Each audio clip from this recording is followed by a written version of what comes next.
Bom dia, pessoal. Continuando aqui nossa análisezinha de Gênesis, né? Nós já estamos na saga de Jacó.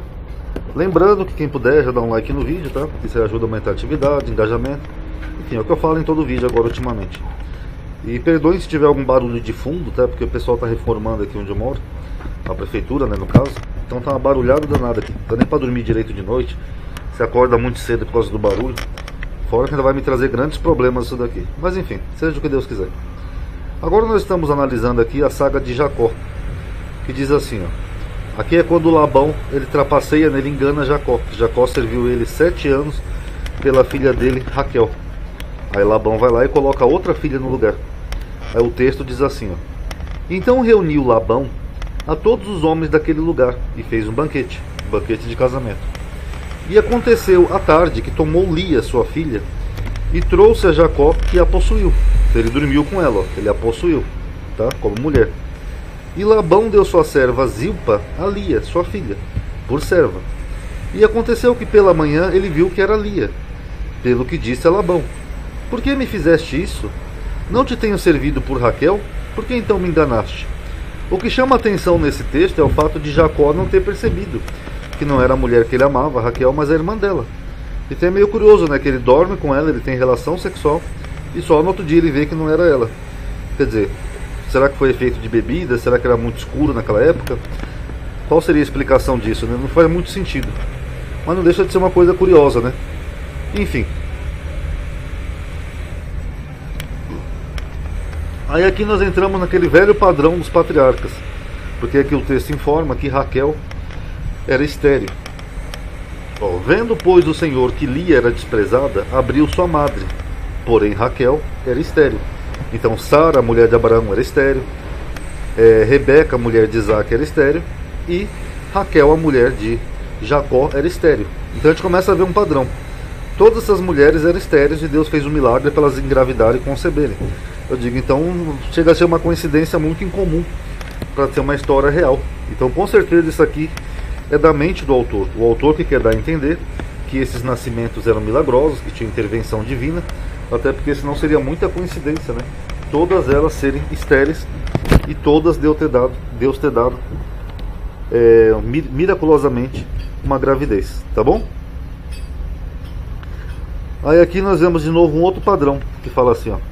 Vendo Raquel que não dava filhos a Jacó, teve inveja de sua irmã e disse a Jacó: Dá-me filhos, senão morro.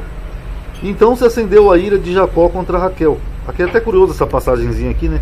Que em vez dele ter dó da mulher que ele amava, ele ficou nervoso com ela. Ele disse para ela furioso: Estou no lugar de Deus? Por que te impediu o fruto do teu ventre? Então ele dá tipo uma patada nela, né? Como ela fala: Ai, Jacó, eu não tenho filho. E daí? Eu não sou parteiro, eu não sou Deus, ok? É basicamente isso que ele faz aqui. E ela lhe disse: Eis aqui minha serva Bila, coabita com ela para que dê a luz sobre os meus joelhos, e eu assim receba filhos por ela. Assim lhe deu a Bila, sua serva, por mulher, e Jacó a possuiu. E concebeu Bila e deu a Jacó um filho. Aqui a gente vê aquela mesma história lá de Sara, né? Que Sara, quando ela vê que está velha e não consegue dar filho a Abraão, ela dá a serva Agar para Abraão e fala para ele: faz um filho na Agar. Aí Abraão dorme com a serva dela, Agar, e ela dá um filho. É a mesma coisa. Vocês notaram como essas coincidências são demais para ser uma história literal, como as pessoas entendem? Com certeza isso aqui vem da mente dos autores da Bíblia, porque senão seria muita coincidência. Outra coisa que a gente vê aqui também nessa historinha é a questão de que a família naquela época não era a família tradicional como a gente vê hoje em dia. Vocês podem ver que Jacó, só na saga aqui de Jacó, ele dorme com a Lia, ele dorme com a Raquel, ele dorme com a serva da Lia, ele dorme com a serva da Raquel. Então nessa época era a coisa mais comum do mundo, entendeu? O cara dormia com as duas mulheres que ele trabalhou para ter e com as servas das mulheres dele. Então era tipo a família da Fordelis nessa época, né? Não tinha aquela coisa de, como os evangélicos defendem hoje, né? A tradicional família brasileira. Vendo, pois, Lia que cessava de ter filhos, tomou também a Zilpa, sua serva, e deu a Jacó por mulher. E deu Zilpa, serva de Lia, um filho a Jacó. Ok, só que ele já teve filho com as duas servas, né? Das duas mulheres dele. E por fim nós terminamos aqui com a malandragem de Jacó, né? Que ele fala para Labão que ele ia querer todos os carneiros e ovelhas que nascerem listados. Aí ele faz assim, ó. Então tomou Jacó varas verdes de álamo e de aveleira e de castanheiro, e descascou nelas riscas brancas, descobrindo a brancura que nas varas havia. E pôs essas varas que tinha descascado em frente aos rebanhos, nos canos e nos bebedouros de água, aonde os rebanhos vinham beber, para que concebessem quando vinham beber. E concebiam os rebanhos diante das varas.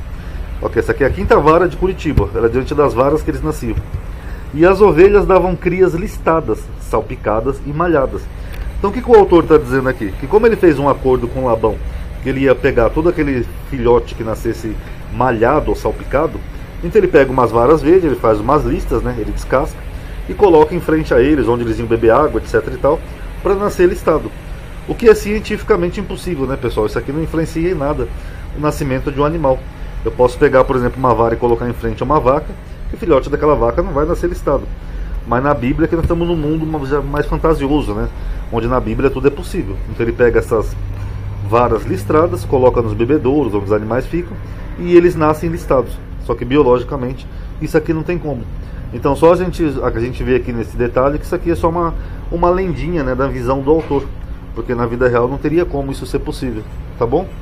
E aqui a gente vê também mais aquela questão da duplicata, né, das duas tradições, porque primeiro foi Labão que enganou Jacó, trocando uma filha pela outra, e depois foi Jacó que enganou Labão, fazendo essa malandragem aqui com as varas, apesar de ser impossível, mas ele fez uma malandragenzinha para pegar bastante animais de Labão.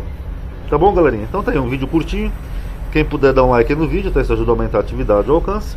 Obrigado por ter assistido. Paz a todos.